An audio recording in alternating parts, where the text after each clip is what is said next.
Good morning people! For today's video, magluluto yung my love ko ng ginataang hipon with kalabasa and sitaw. Ayan. Let's get started.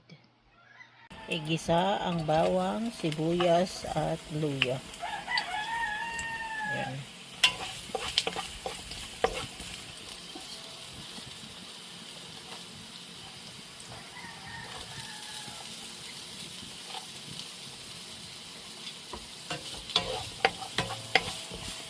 Ayan, lalagay na yung sitaw.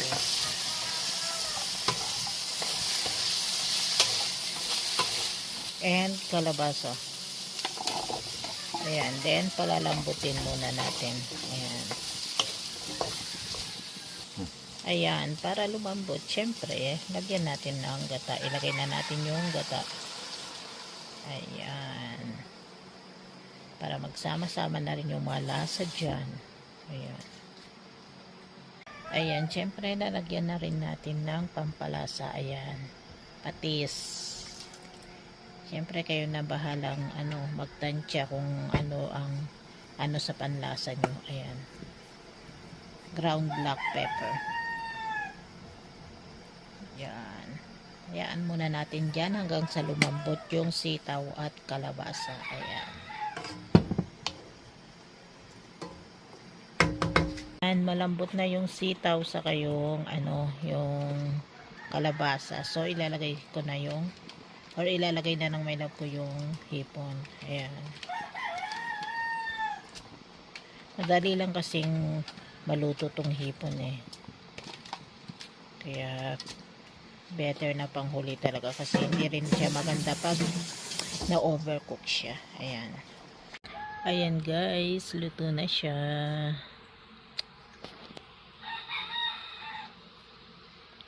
Chibuga na. Chibuga na. Ayan, yung niluto ng my love kong ginataang hipon with sitaw and kalabasa.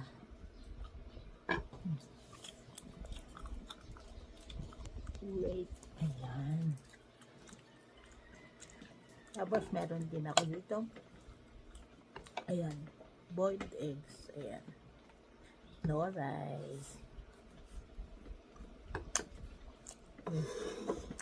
Kain tayo.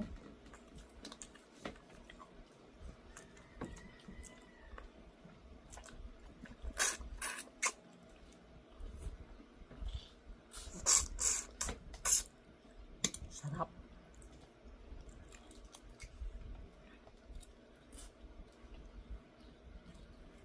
Ayan.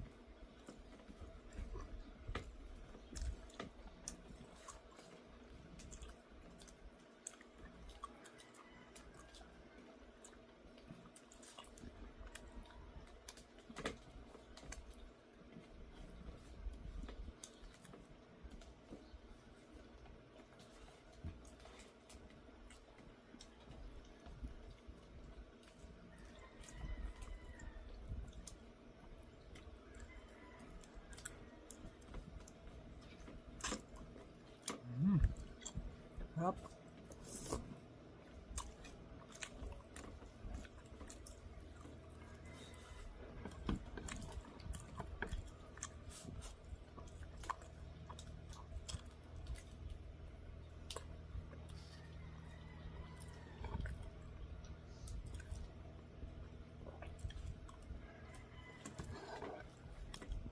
Gata.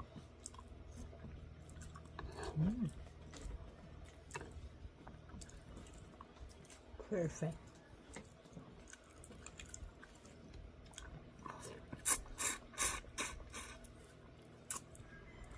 Hindi na namin pala nilagyan ng sili kasi wala nang bunga yung sili namin. Or meron pa naman pero konti na. Ayan. Saka hindi pwede sa akin kasi may acid reflux ako.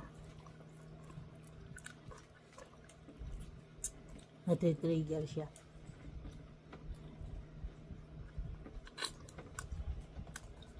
Ayan.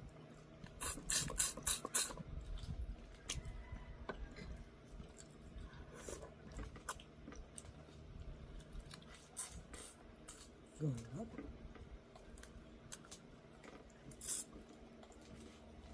So, nasa inyo na kung lalagyan nyo ng sili. Pero masarap talaga siya pag nilagyan mo talaga ng sili.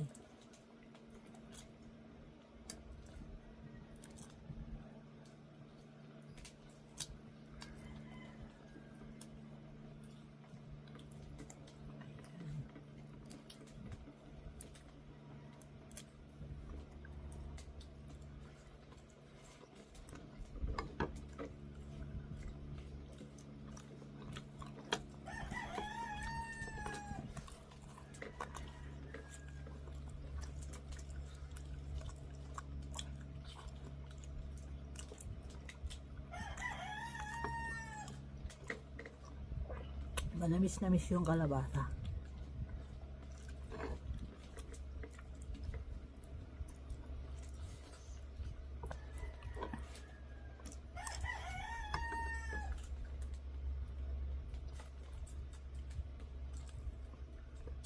Ayan guys, gagawa ako ng compost. Ito yung winilis kong mga dahon at mga bulaklak ng aking bougainvillea. Ayan.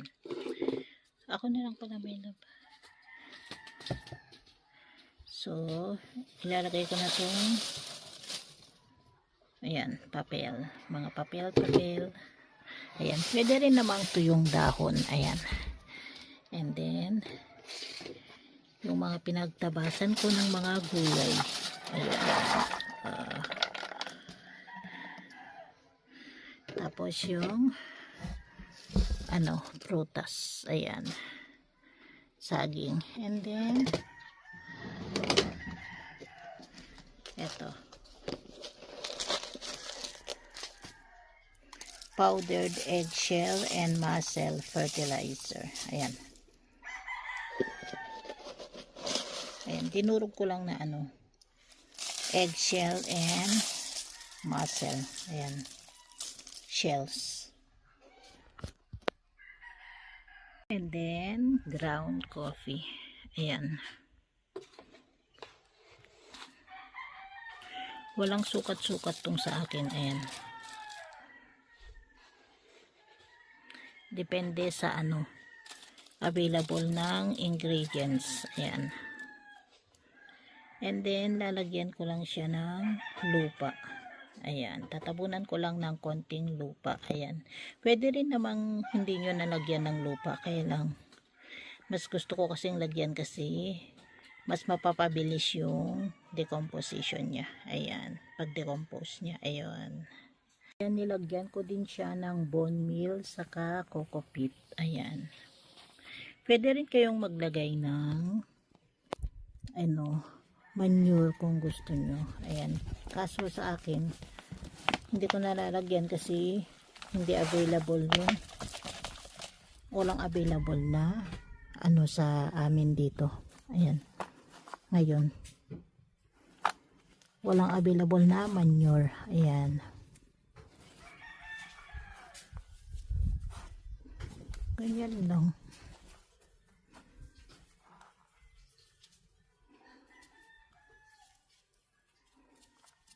Ayan. Tapos, tubigan lang natin. Ayan. Pero wag naman ma-overwater. Ayan, yung sakto lang. Ayan. Guys. Oh, diba? Isa pa palang reason guys, kaya nilalagyan ko siya ng lupa is para hindi halukayin ng mga or para hindi makita ng mga animals. Kasi pag nakita nila, syempre hahalukayin nila ganun. Lalo yung rat. Ayan. Yun lang guys. Ayan. Kaya ako hindi na ako bumibili ng soil. Ayan. Gawa-gawa ko lang. Ayan. After 2 to 3 months, ayan. Okay na yan. Magiging soil na yan. Pero mas maganda yung pag may time kayo, gunting-guntingin nyo siya ng maliit para mas madaling ma-decompose. Ayan. And guys, gumagawa ako ng pagkain ng mga dogs namin. Ayan, pinagalo-halong fresh meat. Ayan. Tapos, pork, chicken. Ayan. Then, may mga atay, gizzard, and fish. Ayan. Pinagalo-halo lang namin. Then, ilalagay ko siya sa freezer. Ayan. Yun lang. Ayan lahat guys yung nagawa namin. I-store lang namin siya sa freezer. Then, kukunin na lang namin pag ipapakain na. Ayan. Bigay ng kapitbahay namin. Ayan. Dragon fruit na tanim nila. Okay. Thank you, neighbor. Thank you for watching. Please like, comment, and share. And please subscribe on my YouTube channel. Thank you.